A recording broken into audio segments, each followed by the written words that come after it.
సమ్మక్క సారలమ్మకు వచ్చే భక్తులందరికీ కూడా స్వాగతం. మరి అనాదిగా మనము జంపన్న వాగులో స్నానాలు చేసి తర్వాత దేవునికి సమ్మక్కకు సారలమ్మకు గోవిందరాజు పగడిద్దరాజులకు కానుకలు చెల్లించుకోవడం అనేది మన ఆచారం, అనాదిగా వస్తున్నటువంటి సాంప్రదాయం. కొంతమంది దానికి భిన్నంగా మరి డ్రింక్ చేసి వాగులోకి వెళ్ళి స్నానాలు చేస్తారు. దయచేసి అది చాలా ప్రమాదకరము. మరి వాగు పెరుగుతూ ఉంటుంది, నీళ్లు కూడా మరి ఎక్కువ ఉన్నప్పుడు మీరు అందులో దిగి ఇబ్బంది పడుతూ ఉంటారు. అక్కడక్కడ గుంతలు కూడా ఉంటాయి వాగులో, కాబట్టి అది ప్రమాదకరం.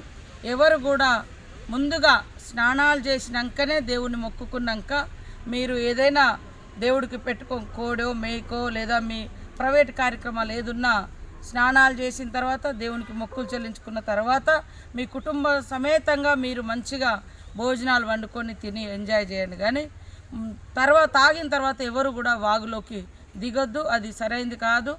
ముందస్తు స్నానాలు చేయడమే మన ఆచారము. అదేవిధంగా పిల్లల్ని కూడా ఒంటరిగా వదిలిపెట్టద్దు. వాగులో, జంపన్న వాగులో మీరు దగ్గరుండి స్నానాలు చేయండి.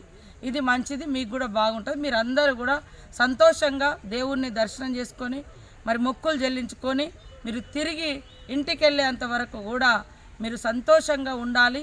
మళ్ళీ 2 ఏళ్ళ తర్వాత మీ కుటుంబ సమేతంగా వచ్చే విధంగా ఉండాలనేది మా అందరి ఆలోచన. కాబట్టి ఎవరు కూడా తాగి జంపన్న వాగులోకి దిగొద్దు, పిల్లల్ని ఒంటరిగా వాగులోకి వదిలిపెట్టొద్దు. ప్రాణాపాయం ఏర్పడుతుంటాయి. మీరు జాగ్రత్తగా ఉండాలని మీ అందరికీ కోరుతాను.